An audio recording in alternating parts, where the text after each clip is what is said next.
Welcome all. इस video में Nifty का एनालिसिस देख लेते हैं कि कल मार्केट किस डायरेक्शन में जा सकता है, खास करके निफ्टी, और ऐसी कौन सी इंपॉर्टेंट लेवल्स होगी जहां हमारे ट्रेड्स हमें प्लान करने चाहिए। ठीक है, देख लेते हैं, चार्ट को समझ लेते हैं। उससे पहले देख लेते कि ये जो मंडे का दिन था, आज का दिन, इसके लिए हमने क्या एनालिसिस किया था, कहाँ हमारा ट्रेड बना।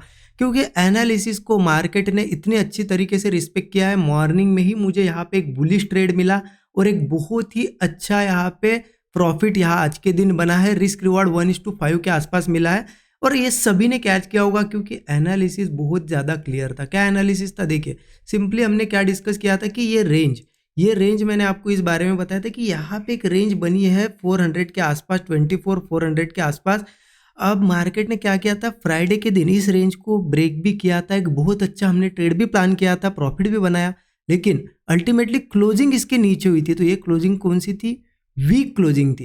तो क्या डिस्कशन था कि अगर वापस से रेजिस्टेंस के ऊपर वगैरह गैप अप होता है तो इसे मार्केट में स्ट्रांग मार्केट कंसिडर किया जाएगा और यहाँ हम कॉल साइड का ट्रेड प्लान करेंगे। सिंपल था एनालिसिस। और यहाँ पे देखिए उसी हिसाब से मैंने क्या किया, जैसे ही मार्केट आज ओपन हुआ, रेजिस्टेंस के ऊपर ही ओपन हुआ। ओपन होने के बाद यहाँ सस्टेन कर रहा था, यहाँ रेजिस्टेंस मार्क कर लिया और जैसे ये रेजिस्टेंस यहाँ पे ब्रेक हुआ, इस कैंडल ने ब्रेक किया ये रेजिस्टेंस, तो वहाँ पे मैंने कॉल साइड की एंट्री ले ली और लगभग ये 2 से 3 कैंडल में मुझे 1:5 का रिस्क रिवॉर्ड भी मिल गया। ठीक है, देखिए आपके मन में एक चीज़ आती होगी कि बड़े बड़े, क्योंकि फ्राइडे भी 1:9 का रिस्क रिवॉर्ड मुझे मिला, आज भी 1:5 का। ठीक है, तो इतने बड़े रिस्क रिवॉर्ड कैसे मिलते, क्योंकि मेरी एंट्री जो होती है ना, आपको पता है एंट्री की मेरी क्राइटेरिया है कि मैं ऐसी जगह एंट्री करता हूँ कि जहाँ से मूव आए, मतलब यहाँ से मूव स्टार्ट होने वाला है वहीं पे मेरी एंट्री हो जाती है। कि क्योंकि यहीं से मूव स्टार्ट होगा तो मेरा स्टॉप लॉस छोटा बैठेगा और थोड़ा भी रिवर्स होता है तो मैं यहाँ पे एसएल चला जाएगा और मार्केट भी रिवर्स हो जाएगा। तो इसीलिए मैं ऐसी जगह एंट्री करता हूँ। अगर मैं वही इस रेंज में कहीं पे भी एंट्री ले लेता कि चलो चला जाएगा ऊपर, तो मुझे स्टॉप लॉस बहुत बड़ा रखना पड़ता है ना। इसलिए एंट्री मेरी हमेशा थोड़ी सी क्या होती है ना, ऐसी जगह होती है कि वहाँ से मूव स्टार्ट हो, इसलिए मुझे रिस्क रिवॉर्ड जो होता है थोड़ा बड़ा मिलता है। अब आज भी देखिए मेरी एंट्री कहाँ पे हुई, मैं आपको स्टूडेंट ग्रुप में दिखा देता हूँ, क्योंकि जो भी ट्रेड में लेता हूँ इसके पहले मैं स्टूडेंट ग्रुप में शेयर करता हूँ। ये देख सकते हो आप, ये आज का ट्रेड है 9:31, टाइमिंग देख सकते हो, bullish move expected above level. मैंने क्लियर बताया था कि इस लेवल के ऊपर जब जाएगा तभी यहाँ पे बुलिश मूव एक्सपेक्टेड है। अब इसके बाद क्या होना, मार्केट ने यहाँ पे रेड कैंडल्स भी बनाई, तब मैंने और अपडेट दे दिए थे कि यहाँ पे मैं जब तक इसके ऊपर नहीं जाऊँगा तब तक मेरी एंट्री ट्रिगर नहीं होगी, क्योंकि यहाँ पे रेड कैंडल्स बन रही थी, थोड़ी सी रेड कैंडल बनी थी, राइट। और जैसे ही मार्केट यहाँ 1-2 रेड कैंडल के बाद ऊपर आया, वो भी दिखा देता हूँ आपको कब बात है ये। यहाँ पे देखिए, यहाँ मार्क कर दिया था, ये कैंडल यहाँ से नीचे आई, जब ये वापस इसको ब्रेक किया तब मैंने यहाँ पे एंट्री ले ली।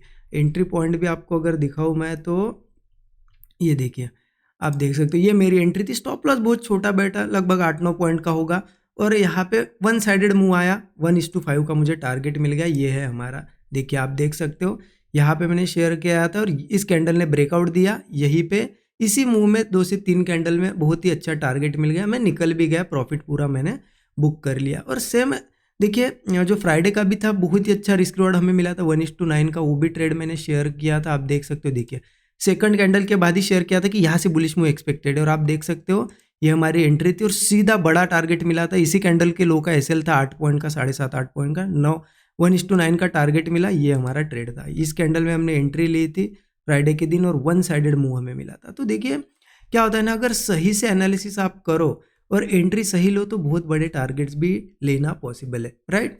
अब इम्पॉर्टेंट है कि क्या करना है कल के लिए, क्योंकि हमने देखा कि क्लोजिंग लगभग हमें कैसे मिल रही है, साइडवेज। मतलब चलो मार्केट ने मॉर्निंग में एक मूव दिया, फिर रिट्रेसमेंट आया और फिर साइडवेज क्लोजिंग है, कोई ऐसी बुलिश क्लोजिंग नहीं है। अब हमें क्या करना होगा कल ना, उसके लिए डेली चार्ट पे एक बार चलते हैं। तो डेली चार्ट मैंने यहाँ पे ओपन कर दिया है। अब डेली टाइम फ्रेम पे आप देखोगे ना तो मार्केट में कहीं ना कहीं आप देखो ये रेजिस्टेंस जोन था, एक लेवल थी, यहाँ पे बार बार रेजिस्टेंस ले रहा था मार्केट। आप देखो लगभग 7 से 8 ट्रेडिंग सेशन यहाँ रेजिस्टेंस लिया, एक बार, 2 बार, 3 बार, मतलब इसके ऊपर जाने की कोशिश की, बट क्लोजिंग देखो आप नहीं कर पा रहा था इसके ऊपर। अब फाइनली क्या हुआ है ना, आज का दिन इसके ऊपर क्लोजिंग की है मार्केट ने। अब यहाँ से देखिए प्राइस एक्शन के हिसाब से देखेंगे तो बहुत क्लियर है, मार्केट बुलिश है, यहाँ पे थोड़ा रुका, फिर यहाँ पे आया, यहाँ पे रुका और बुलिश यहाँ पे क्लोजिंग दिए, ब्रेकआउट भी आ गया।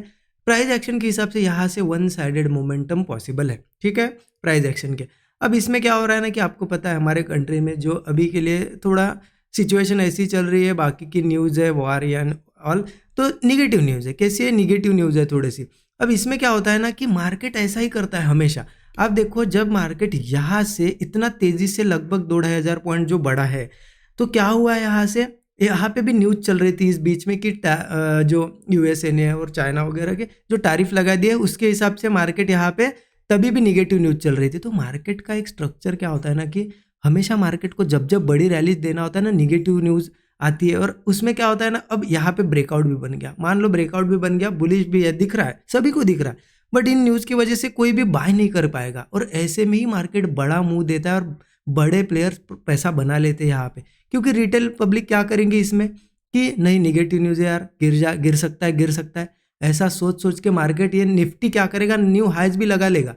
ठीक है, मैं ये नहीं बोल रहा, मैं आपको बायस नहीं कर रहा हूँ कि चलो कल से आओ और बस यहाँ पे बाइंग करो। आपके हिसाब से प्लान करना, जो भी एनालिसिस होगा, मैं बता रहा हूँ आपको कि ऐसा होता है। यहाँ से हो सकता है धीरे धीरे मार्केट चला भी जाए 25,000 26,000, और यहाँ पे हम सोचे कि न्यूज़ आएगी, ये होगा, गिरेगा, है ना। तो ये चीज़ें आपको हमेशा क्या है ना, रिटेलर भी हो आप, लेकिन आपको थिंकिंग बिग रखनी है कि नहीं, मार्केट कैसे फंसाता है, वो चीज़ें आपको पता होनी चाहिए। जब जब आप देखो मार्केट में बहुत ज़्यादा पॉजिटिव न्यूज़ है, मार्केट बढ़ा है क्या? नहीं, ऐसे में गिरा है मार्केट। सब लोग सोचते हैं कि यार इतना अच्छा सब न्यूज़ है, मार्केट क्यों गिर रहा है ना। और जब निगेटिव न्यूज़ है ना, मार्केट बढ़ता है। तो ये थोड़ा थिंकिंग रखना। ओके, बाकी एनालिसिस के हिसाब से ही प्लान करना, आपको कोई प्लान करना होगा। ऐसे में क्या होता है ना, अब रिस्क रिवॉर्ड भी बड़ा मिलता है। आपने यहाँ कहीं प्लान किया, छोटा सा रिस्क यहाँ पे रिस्क रहेगा, लेकिन यहाँ से लगभग 2 से 3 हज़ार पॉइंट का मोमेंटम मिल सकता है ना। ये चीज़ें होती है। अब इंट्राडे के हिसाब से क्या प्लानिंग रहेगी हमारी? इंट्राडे के लिए बहुत ही सिंपल है। मैं न्यूज़ वगैरह अभी के लिए किसका यूज़ नहीं करने वाला हूँ। सिंपल प्राइस एक्शन के बेसिस पे मैं इंट्राडे करने वाला हूँ। यहाँ पे देखिए, ये रेजिस्टेंस था ये 24,400 के आसपास, ऊपर क्लोजिंग मिली है। बहुत सिंपल है, 2 से 3 बार मार्केट यहाँ पे ऊपर जा चुका है, बट नीचे ही क्लोजिंग मिल रही थी। आज पॉजिटिव क्लोजिंग मिली है, तो मेरे लिए बुलिश है मार्केट। तो मैं कल ओपनिंग इस रेजिस्टेंस के ऊपर होती है तो बिल्कुल यहाँ पे बुलिश साइड, कॉल साइड जाने वाला हूँ। ठीक है। हाँ, अब यहाँ पे सेलिंग कब कर सकते हैं ना कि मार्केट किसी केस में ब्रेकआउट हुआ कल के दिन, चलो बहुत बड़ा गैप डाउन या कुछ हो जाए, तो समझ लेंगे कि हाँ, बायर्स को कहीं ना कहीं फंसा है और मार्केट को नीचे जाना है, तो फिर सेलिंग कर सकते हैं। तो मैं 15 मिनट चार्ट पे आपको एक्सप्लेन करता हूँ कि एग्जैक्टली कर क्या सकते हैं हम। ठीक है, 15 मिनट का चार्ट ओपन कर दिया। देखिए, जैसे कि ये रेजिस्टेंस जोन था, हमें पता है 24,400। ठीक है। अब मार्केट अगर इस रेजिस्टेंस के ऊपर ऊपर कहीं पे भी ओपन हो, थोड़ा सा यहाँ पे ओपन हो, यहाँ हो, या गैप अप भी हो, मैं एक ही चीज़ यहाँ पे ढूंढूंगा कि मार्केट कहीं पे भी ओपन होने के बाद थोड़ा बहुत रिट्रेसमेंट करे, चलेगा। उसके बाद रिट्रेसमेंट के बाद सपोर्ट बनाए और बस सपोर्ट को होल्ड कर जाए, ब्रेकआउट मिले, मैं कॉल साइड का ट्रेड लूंगा। या फिर मार्केट कहीं पे भी ओपन हो, थोड़ा बहुत ऐसे रेंज बनाए और कोई ब्रेकआउट बनाए, बस मैं अपसाइड का ट्रेड लेने के लिए रेडी हूँ। अब मार्केट, मुझे लगता है कि यहाँ पे जो रेजिस्टेंस है ना, इनको एक बार मार्केट निकालने की कोशिश करेगा, अगर ऊपर आता है तो फिर मार्केट का अगला टारगेट मुझे 24,660 दिखाई दे रहा है। ये ब्रेक होता है तो 24,860 है, और बहुत ही बड़ा मूव आता है तो मार्केट 25,000 भी निकाल देगा, 25,350 के आसपास भी जा सकता है। ठीक है, टाइम लग सकता है, ऐसा नहीं कि कल के कल ही सीधा यहाँ पे 1,000 पॉइंट बढ़ जाएगा, लेकिन ये टारगेट्स आगे हमें इन फ्यूचर दिखाई देंगे। ठीक है। अब इसी में क्या होता है ना कि मैं सेलिंग तो बिल्कुल नहीं करूँगा रेजिस्टेंस के ऊपर। ठीक है, बाइंग के लिए ही ज़्यादातर मेरा प्लान रहेगा। लेकिन मार्केट किसी केस में ये 24,400 के नीचे या ये 24,400 के नीचे वगैरह गैप डाउन होता है, तो मैं थोड़ा समझ लेंगे कि यहाँ पे कि ये ब्रेकआउट कहीं ना कहीं फेक था। मतलब हो सकता है ये लोगों को सिर्फ कॉल में बिठाने के लिए आया हो। अगर नीचे ओपन होता है और उसके बाद ये बार बार क्या करता है, कोई ब्रेकआउट ना बनाते हुए बार बार सपोर्ट के पास ही ट्रेड करता है और कोई ब्रेकडाउन देता है, तो ऐसे में मैं पुट लेने के लिए रेडी हूँ। ठीक है, मार्केट बुलिश है तो क्वांटिटी कम लूँगा, बट यहाँ पे ऐसी कंडीशन में पुट ले सकता हूँ। अदरवाइज यहाँ मेरा अपसाइड का ही प्लान रहेगा। फिर पुट लेता हूँ तो फिर इन सपोर्ट्स को मार्केट एक बार हो सकता है 24,200 वगैरह टेस्ट करने आए। ठीक है, तो देखिए बहुत ही सिंपल है मार्केट, और सिंपल इस पर ही हमने यहाँ पे फ्राइडे के दिन भी प्रॉफिट बनाया, उससे पहले भी कंटिन्यू प्रॉफिट बनाया, आज भी प्रॉफिट बनाया। लेकिन ये सिंपल चीज़ें लोगों को नहीं फॉलो करनी है। लोगों को यहाँ पे अगर मैं बताऊँ कि एक मैं चीज़ आपको बताता हूँ, बहुत ही सिंपल है, ये फॉलो करो और यहाँ पे प्रॉफिट बना लो, तो उसको लोग नहीं कर पाते, क्योंकि आदत क्या लगी है ना कि 2-4 इंडिकेटर चाहिए, फिर 2-4 न्यूज़ चाहिए, ग्लोबल न्यूज़ चाहिए उसमें, और 2-3, उसके बाद डाटा भी देखना है, उसके बाद क्या ऑप्शन चेन भी देखनी है। इतना सब देखने के बाद अच्छा लगता है कि हाँ मैं कुछ बड़ी चीज़ें कर रहा हूँ। हाँ भले प्रॉफिट बिल्कुल ना बने ना, सिर्फ लॉस हो चलेगा, लोगों को ये चीज़ चलती है, लॉस हो, लेकिन उनको चाहिए फैंसी चीज़ें, बहुत सारा डाटा, ऐसा लगता है कि क्या ही कर रहे हैं, क्या रॉकेट साइंस है ना। और अगर ये बोले कि एक सिंपल चीज़ फॉलो करके प्रॉफिट बनेगा तो वो कोई नहीं करेगा। इसलिए हमेशा बोलता हूँ मैं, न्यूज़ एंड ऑल के पीछे मत लगो। अभी प्राइस एक्शन के हिसाब से मार्केट बहुत अच्छा चल रहा है, प्रॉफिट बना लो, ठीक है।